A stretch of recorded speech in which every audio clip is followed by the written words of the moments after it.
আসসালামু আলাইকুম রহমতুল্লাহি ওবারাকাতু। আলহামদুলিল্লাহ, সমস্ত প্রশংসা আল্লাহ সুবহানাহু ওয়া তাআলার জন্য। অতঃপর আমার এবং আপনার প্রিয় নবী রসুল সাল্লাল্লাহু আলাইহি সাল্লামের উপর দরুদ এবং সালাম বর্ষিত হোক। সকলেই বলি সাল্লাল্লাহু আলাইহি ওয়াসাল্লাম। আজকের আলোচ্য বিষয় এটা হচ্ছে আমার পরিচিতি। আজকে কোনো টপিক বা কোনো বিষয়ভিত্তিক আলোচনা করব না। আজকে জাস্ট আমি আমার পরিচিতিটা উল্লেখ করে দেব। আজ 22 নভেম্বর 2023 বুধবার, এবং আমি যে সময় ভিডিওটা শুটিং করছি এখন বলছে 10টা 35, সকাল 10টা 35 বাংলাদেশ টাইম। তো এখন কথা হচ্ছে, আজকের এই ভিডিওটা আপনারা সবাই মনোযোগ সহকারে দেখবেন, তাহলে আমার সম্পর্কে আপনারা বিস্তারিত জানতে পারবেন ইনশাল্লাহ। আমি প্রথমত আমার পরিচিতি উল্লেখ করব, তারপরে আরও একটা বিষয় উল্লেখ করব, সেটা হচ্ছে আমি নামের আগে কেন ব্রাদার শব্দটা ব্যবহার করছি এটা উল্লেখ করব। পাশাপাশি এটা উল্লেখ করব যে আমি এ পর্যন্ত কী কী পড়াশোনা করেছি, কোন কোন বিষয় ইত্যাদি আমি বিভিন্ন বিষয় উল্লেখ করব। তো মনোযোগ সহকারে সম্পূর্ণ ভিডিওটি দেখুন। প্রথমে আমার পরিচিতি। আমার নাম মোহাম্মদ মোসাব্বিরুল ইসলাম। নিক নেম বা ডাক নাম সেটা হচ্ছে রনক। তাহলে আমার নাম মোসাব্বিরুল ইসলাম রনক, এটা হচ্ছে নাম। এরপর বর্তমানে আমার বয়স 22 চলছে, অর্থাৎ 21+। 2002 সালের 6 অগাস্টে আমার জন্ম, অর্থাৎ আমার বয়স 22 চলছে, 21+। আর আমার পড়াশোনা ক্লাস 1 এবং ক্লাস 2 আমি পড়েছি আমার নিজের গ্রামের স্কুলে। আমার বাসা বাংলাদেশ, রাজশাহী বিভাগ, চাঁপাইনবাবগঞ্জ জেলা, বালিয়াডাঙ্গা ইউনিয়ন সদর। চাঁপাইনবাবগঞ্জ সদরের মধ্যে বালিয়াডাঙ্গা ইউনিয়ন, এবং গ্রামের নাম হচ্ছে নসিপুর।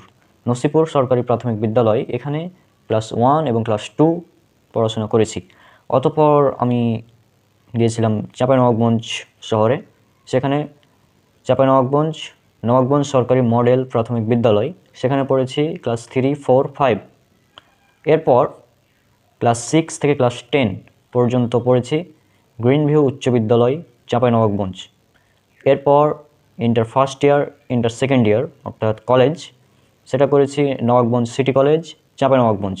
আর বর্তমানে পড়ছি নবাবগঞ্জ সরকারি কলেজ, উদ্ভিদ বিজ্ঞান বিভাগ, অনার্স প্রথম বর্ষ শেষের পথে, মানে পরীক্ষা চলছে, পরীক্ষার শেষ হলে অনার্স দ্বিতীয় বর্ষ ইনশাআল্লাহ। এই হচ্ছে আমার জেনারেল ব্যাকগ্রাউন্ড। আমি বর্তমানে উদ্ভিদ বিজ্ঞান বিভাগে পড়ছি অনার্সে। তো আশা করছি আপনারা এই পর্যন্ত বিষয়টি বুঝতে পেরেছেন। এটা হচ্ছে আমার এডুকেশন ব্যাকগ্রাউন্ড। অতঃপর আমি কিভাবে দিনের পথে ফিরে এলাম এই বিষয়টা নিয়েও কথা বলা উচিত। তার আগে একটি গুরুত্বপূর্ণ পয়েন্ট বলে নিই, যে নামের আগে ব্রাদার শব্দ ব্যবহার করা হয় কেন। কারণ এটা নিয়ে অনেক কথা চলে। এমনকি আমাদের রাহুল ভাই, ব্রাদার রাহুল, তাকেও প্রায় প্রতিটি মাহফিলেই এই প্রশ্নের জবাব দিতে হয় যে আপনার নামের আগে ব্রাদার কেন। প্রথম কথা হচ্ছে, ভারতের এটি একটি ট্র্যাডিশন যে যারা জেনারেল লাইন থেকে পড়াশোনা করে অমুসলিম নন মুসলিমদের কাছে দাওয়াতি কাজ করে তাদেরকে বলা হয় ব্রাদার।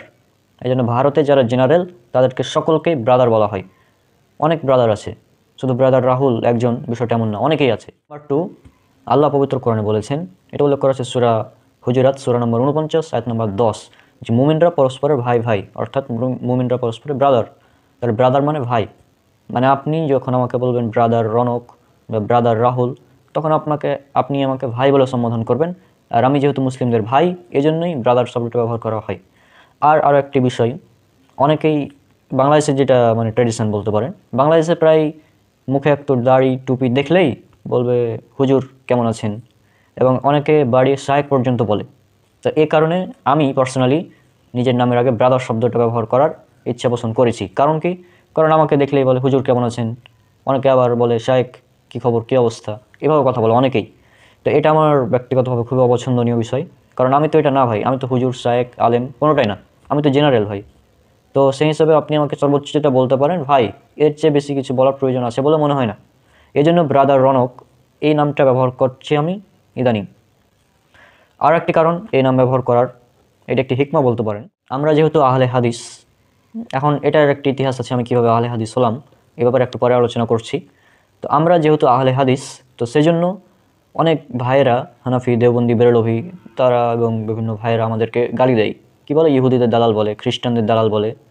তো এছাড়াও অনেকভাবে গালি দেয়। তখন যদি আমি আমার নামের আগে ব্রাদার শব্দটা ব্যবহার করি, ব্রাদার মানে ভাই, তখন কেউ যদি আমাকে গালি দেয়, এই যে মনে করেন আমাকে বলছে রনক ভাই ইহুদিদের দালাল, মানে তাকে কিন্তু ভাই বলতে হচ্ছে। কীভাবে? ব্রাদার রাহুল ইহুদিদের দালাল, এভাবে বলে অনেকে। হ্যাঁ, অনেক কমেন্ট দেখবেন ব্রাদার রাহুল ইহুদি খ্রিস্টানদের দালাল এভাবে কমেন্ট করে, এভাবে গালি দেয় সরাসরি।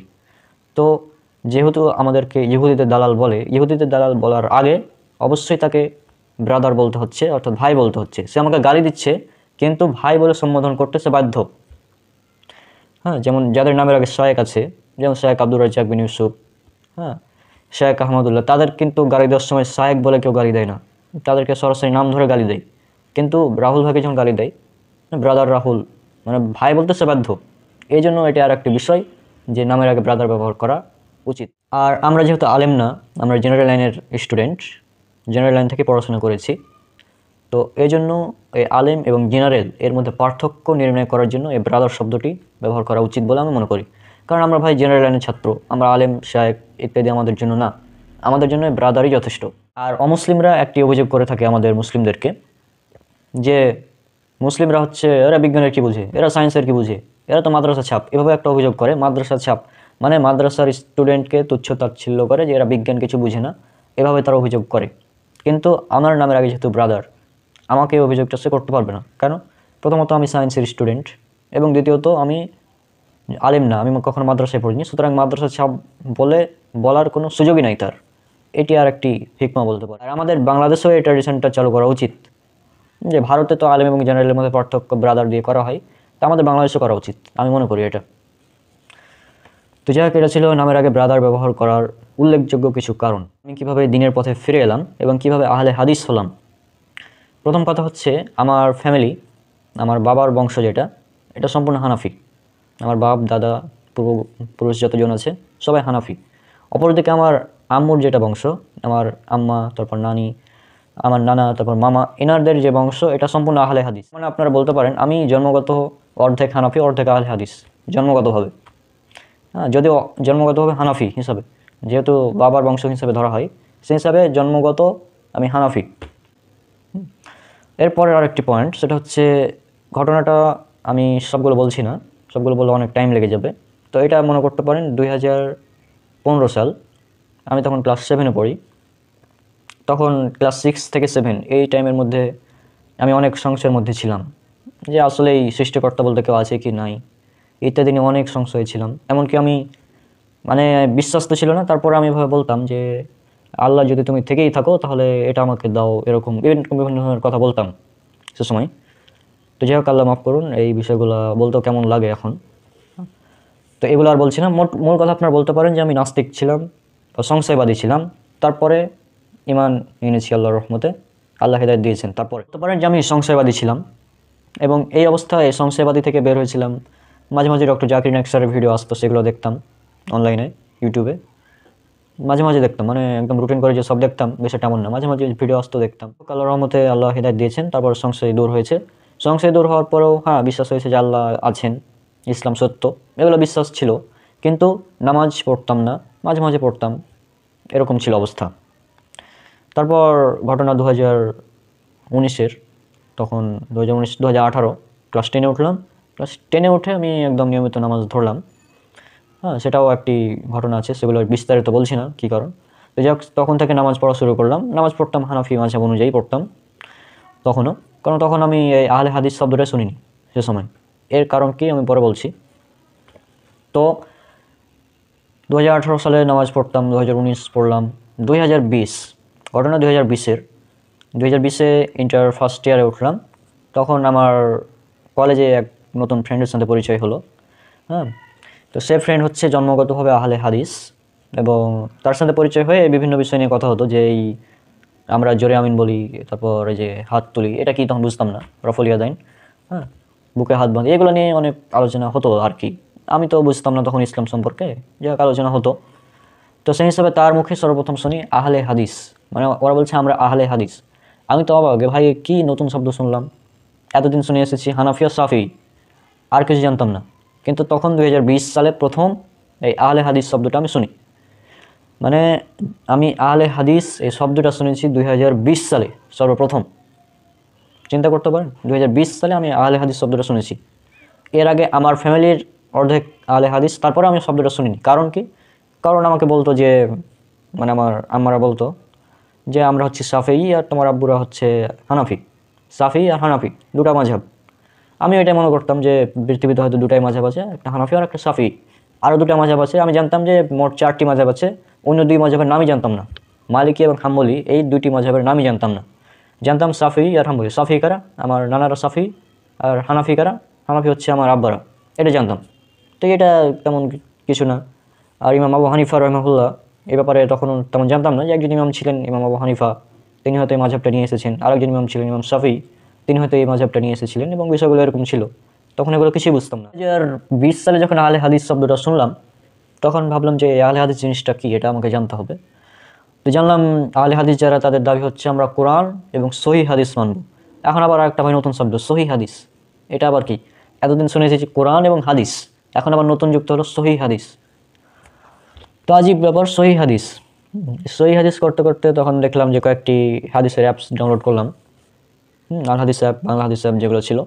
তো সেখানে দেখলাম হাদিসের উপরে লেখা আছে হাদিস সহি, হাদিস জয়ীফ, হাদিস জাল। তো এগুলো আবার কি? হাদিস হাসান। এগুলো তখন বুঝতাম না। তো এটা বুঝলাম যে সহি এটা ভালো জিনিস, আর জয়ীফ এটা খুব একটা ভালো না। তো পরে দেখলাম যে জয়ীফ সেটা হচ্ছে দুর্বল হাদিস, যেটা, এটা জানলাম। তারপর জাল হাদিস যেটা হচ্ছে মিথ্যা হাদিস। হ্যাঁ, এভাবে এগুলো বিষয়গুলো জানলাম। তখন মানে খুব বেশি রিসার্চ করে না, তখন যাই হোক জানলাম 2020 সালের ঘটনা। প্রথম দিকে মানে 2020ও বলা ঠিক হবে না, 2019 থেকে 2020-এর মার্চের আগ পর্যন্ত এই বিষয়গুলো চলছিল। 2019-এর আগস্ট থেকে মার্চের 2020, এই টাইমের মধ্যে ঘটনাগুলো। তো যাই হোক এই হাদিসের অ্যাপসগুলো পেলাম, ভালো কথা, পড়লাম। এবং তার আগে আর একটি ঘটনা আছে, 2019 সালের ঘটনা, যে মানে প্রথমত আল্লাহর প্রতি যে ইসলাম যে মানতে হবে, এই বিষয়গুলো কীভাবে আসলো। এই বিষয়গুলো আসার জন্য মানে আমি এটা বলবো যে আল্লাহ সুবহানাহু ওয়া তাআলা নিজ অনুগ্রহে আমাকে ওই পথ থেকে ইসলামে নিয়ে এসেছেন, এটা আমি বলবো। কারণ আমি একদিন দুপুর টাইমে, ঠিক 2019 সালের শেষ দিকে সম্ভবত, দুপুর টাইমে আমি মানে গান শুনছিলাম আর এমনি ইউটিউব স্ক্রল করছিলাম। তো ইউটিউব স্ক্রল করতে করতে একটি ভিডিও সামনে আসলো। ভিডিওর থাম্বনেইলে সুন্দরভাবে লেখা আছে যে মেরাজ এক বিস্ময়কর যাত্রা।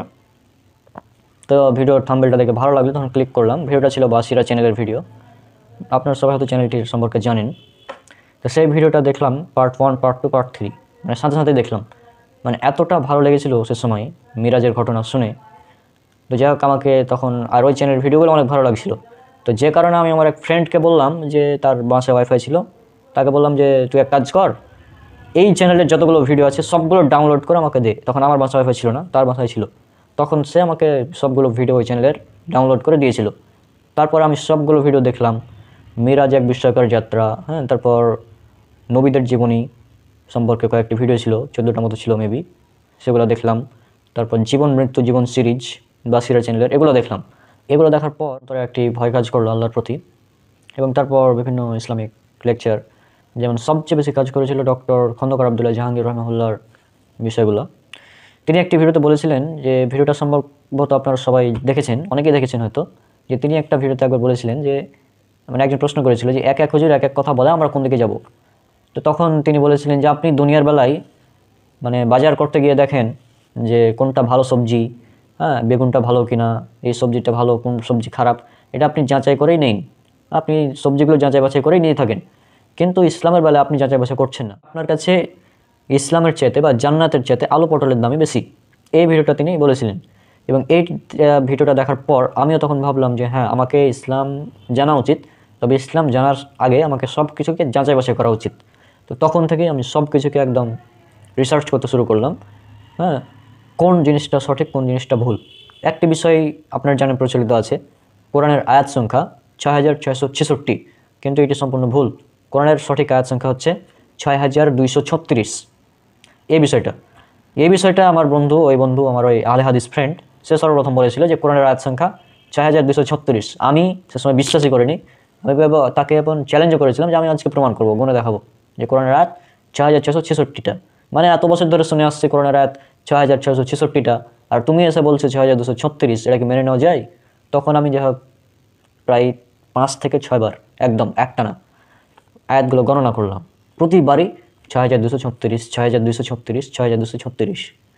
মানে আমি জাস্ট অবাক যে এতদিন কী শুনলাম, যে কোরআনের আয়াত নাকি ৬৬৬৬টা, কিন্তু আমি গণনা করে দেখছি ৬২৩৬। আজীব ব্যাপার। তো যাই হোক তখন বিষয়টা বুঝলাম যে আসলে এভাবেই আমাদের সব কিছুকে যাচাই করা উচিত। তারপর আরও একটি বিষয়, আরও অনেকগুলো বিষয় ছিল, যেমন অনেকগুলো জাল হাদিস জানা ছিল আমার। হ্যাঁ, যেমন তার মধ্যে একটি হচ্ছে দেশপ্রেম ইমানের অঙ্গ, এই হাদিসটি জাল, এরকম কোনো হাদিস নেই। তারপর জ্ঞান অর্জনের জন্য চীন দেশে হলেও যাও, এই বিষয়গুলো জাল ছিল, জানা ছিল না তখন। তো যাই হোক, দেখলাম যে আমার জানা অধিকাংশ বিষয় হচ্ছে ভুল বা জাল এ ধরনের বিষয়। তারপর 2020-এর প্রথম দিকে খন্দকার আবদুল্লাহ জাহাঙ্গীর স্যারের আরও একটি ভিডিও আসেছিল যে দাড়ি রাখার সম্পর্কে কিছু বলেন, এরকম একটা প্রশ্ন হয়তো কেউ করেছিল। তো তিনি বলেছিলেন যে রাসূল সাল্লাল্লাহু আলাইহি ওয়াসাল্লাম দাড়ি রেখেছেন, কাজেই দাড়ি রাখা সুন্নাত। রাসূল সাল্লাল্লাহু আলাইহি ওয়াসাল্লাম দাড়ি কাটতে নিষেধ করেছেন, কাজেই দাড়ি কাটা হচ্ছে হারাম। এবং রাসূল সাল্লাল্লাহু আলাইহি ওয়াসাল্লাম দাড়ি রাখতে বলেছেন, আদেশ করেছেন, এই জন্য দাড়ি রাখা হচ্ছে ওয়াজিব। তো এভাবে তিনি বলেছিলেন, ডক্টর খন্দকার আবদুল্লাহ জাহাঙ্গীর রহমাহুল্লাহ, যে দাড়ি রাখা হচ্ছে ওয়াজিব। তো তারপরে আমি তখন থেকেই 2020 ফেব্রুয়ারি মার্চ তখন থেকে দাড়ি রাখা শুরু করি।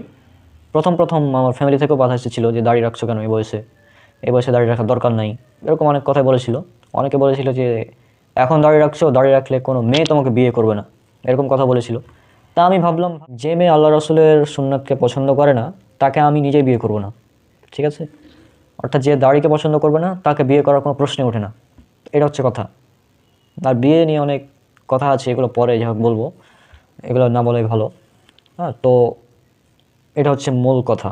তখন থেকে 2020 সাল থেকে দাড়ি রাখা শুরু করি। আর তখন থেকেই ধীরে ধীরে পরিবর্তন শুরু হয়।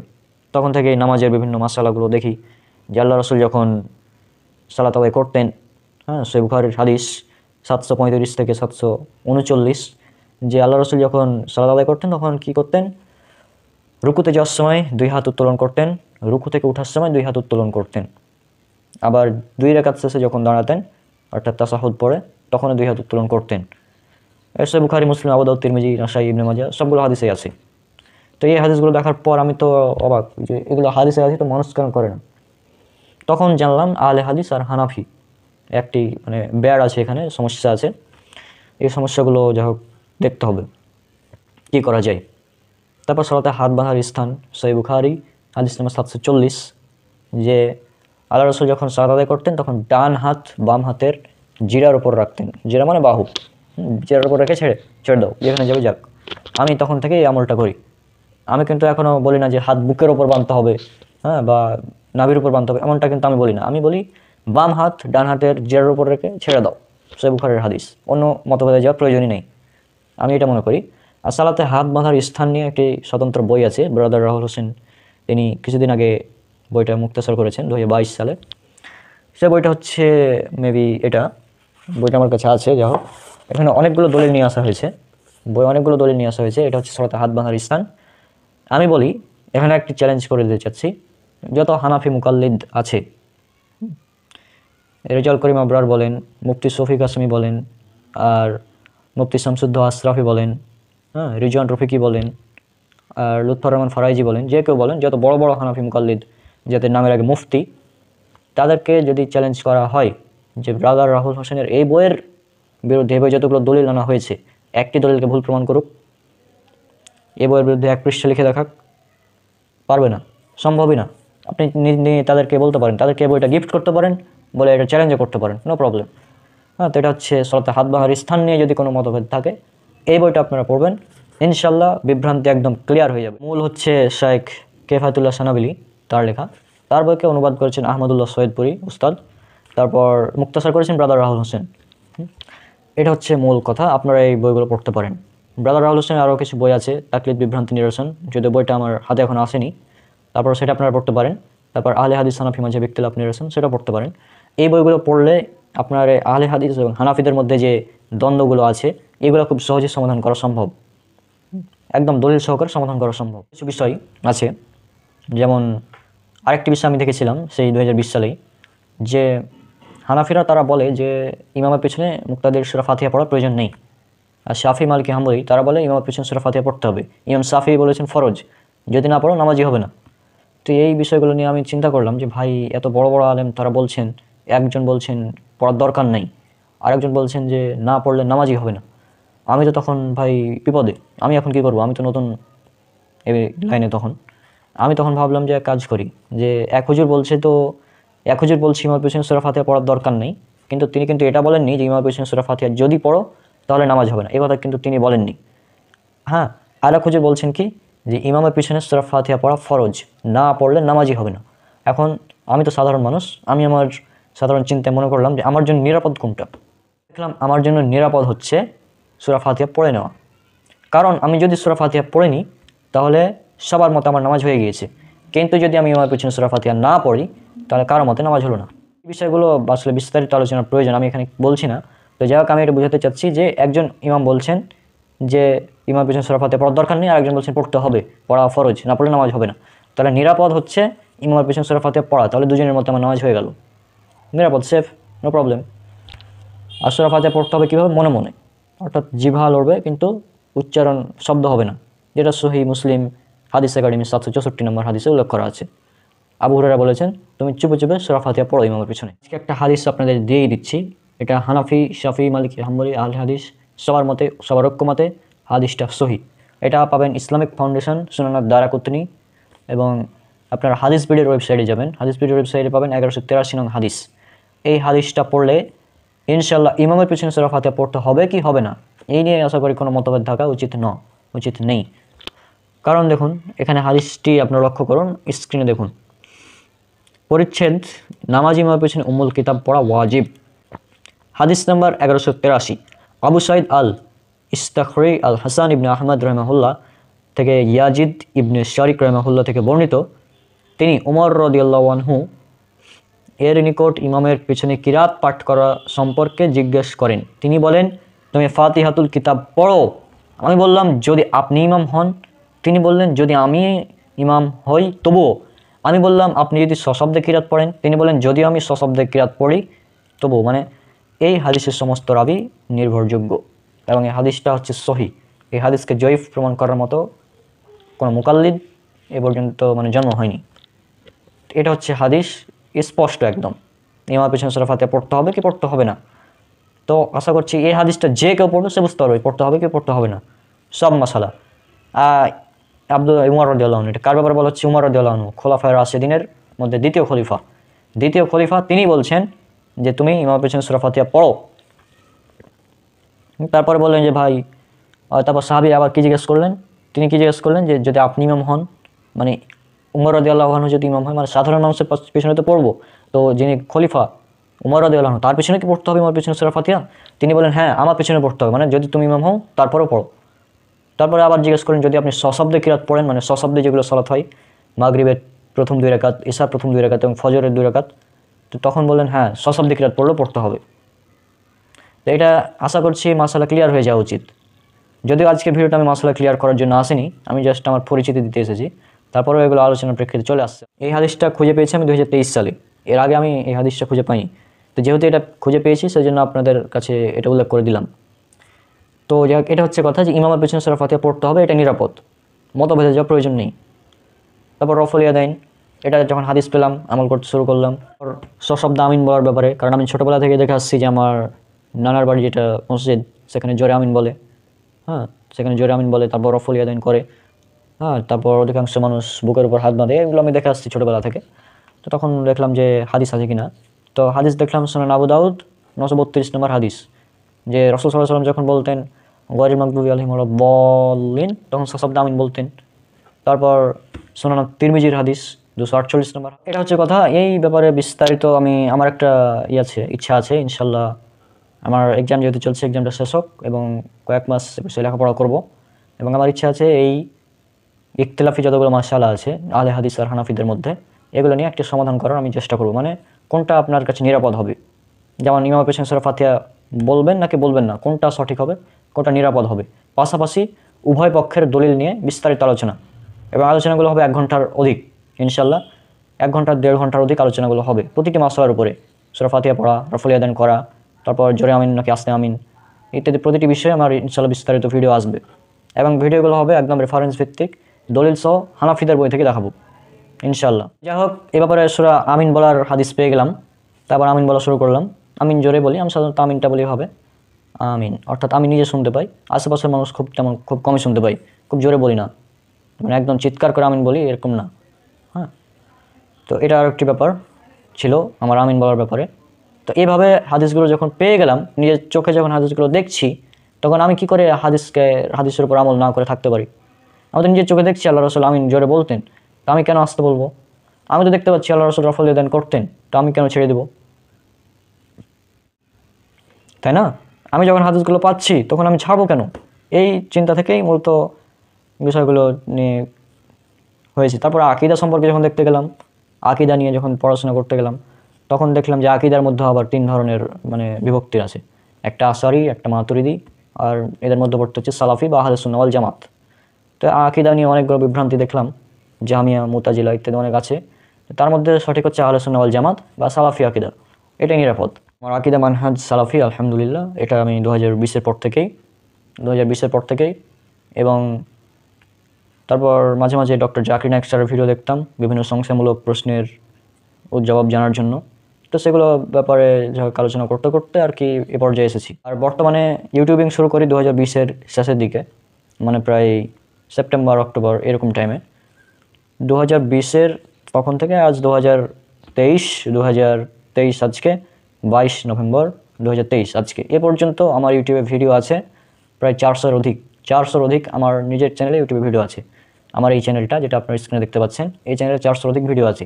আমার আরও একটি চ্যানেল আছে এবং এটা আমার শুধু না, আমারও একটি টিম আছে, সেই টিমের চ্যানেল। এখানে অনেক ভাইরা আছে, দিনী ভাইরা আছে, সেখানে প্রায় 8000-এর অধিক সাবস্ক্রাইবার আছে। আর আমার পেজে তো 8000-এর অধিক ফলোয়ার আছে বর্তমানে। তো যাই হোক, আলহামদুলিল্লাহ এগুলোর জন্য। এবং আমি চাই যে আমাদের যে দাওয়াতি কাজ, এগুলো মানুষের কাছে পৌঁছে যাক, যারা বুঝে না বা কম বুঝে, যারা চিন্তায় আছে যে কোনটা সঠিক কোনটা ভুল। আমরা ইনশাল্লাহ আমাদের এই চ্যানেল থেকে একদম দলিল ভিত্তিক আলোচনা হবে, দলিলবিহীন কোনো আলোচনা হবে না। আমাদের আলোচনা সবগুলো দলিল ভিত্তিক, আপনারা দেখতে পারেন। সেই 2020 থেকে আলোচনা করছি, সবগুলো দলিল ভিত্তিক, রেফারেন্স সহ। এবং আমাদের আলোচনা আকিদা মানহাজে সালাফ, অর্থাৎ সালাফি মানহাজের উপরেই। অর্থাৎ আমাদের কোনো বাতিল আকিদার উপর ভিত্তি করে আমাদের কোনো আলোচনা নেই। আমাদের সালাফি আকিদাই এর উপরে আমাদের আলোচনা বেশি। অর্থাৎ সালাফি আকিদার উপর ভিত্তি করে আমাদের সবগুলো আলোচনা সাজানো হয়েছে, আর এর উপরে থাকবে ইনশাল্লাহ। কারণ এই সালাফি আকিদাই হচ্ছে একদম নিরাপদ আকিদা এবং মানহাজ।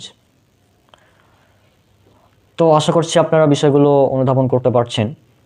তো মূলত ওইভাবেই আকিদা যখন দেখলাম যে আমাদের বাংলাদেশের অধিকাংশ হুজুর তারা বলে যে আল্লাহ সর্বত্র বিরাজমান, অথচ কোরআনে একটাও আয়াত নাই। অনেকে বলে আল্লাহ নিরাকার, অথচ কোরআনের কথা বলা নাই আল্লাহ নিরাকার। বলা হয়েছে কি আল্লাহর হাত আছে, পা আছে, চোখ আছে, তবে সেগুলো আল্লাহর সৃষ্টির মতো নয়, যেমন আল্লাহর প্রয়োজন তেমন কোনো সৃষ্টির মতো না। এবং আল্লাহর হাত পা এগুলো আল্লাহর অঙ্গ নয়, এগুলো হচ্ছে আল্লাহর সিফাত, এগুলো আল্লাহর আসমা ও সিফাত। তারপর আল্লাহ সর্বত্র বিরাজমান নন, আল্লাহ আরশের ঊর্ধ্বে মানে এটা অনেককে বোঝাতে পারি না। মানে এই বিষয়টা নিয়ে তারা এত পানি ঘোলা করে যেটা তাদেরকে বোঝানোই মানে মুশকিল আর কি। প্রথম কথা হচ্ছে আরশের নিচে টোটাল সৃষ্টি জগৎ, আরশের নিচে টোটাল সৃষ্টি জগৎ, এই বিষয়টা আগে বুঝতে হবে। আরশের উপরে টাইম স্পেস কিচ্ছু নেই, আরশের উপরে একমাত্র আল্লাহ আছেন, আর কিচ্ছু নেই, এটা বুঝতে হবে। এটা এরা বুঝতে পারে না যে আরশের নিচে টাইম এবং স্পেস আছে, কিন্তু আরশের উপরে কোনো টাইম এবং স্পেস নেই, আরশের উপরে আছেন আল্লাহ সুবহানাহু ওয়া তাআলা। এই বিষয়টা এরা বুঝতে চায় না, এই যে বিশেষ করে দেওবন্দি এবং বেরেলভী যারা, তারা এই বিষয়টা বুঝতে চায় না, যে কারণে তারা আশারি মাতুরিদি আকিদা গ্রহণ করেছে, ইমাম আবু হানিফার আকিদাকে তারা ত্যাগ করেছে। ইমাম আবু হানিফার নিজের লেখা বই, আদৌ নিজের লেখা কিনা এটা নিয়েও মতভেদ আছে।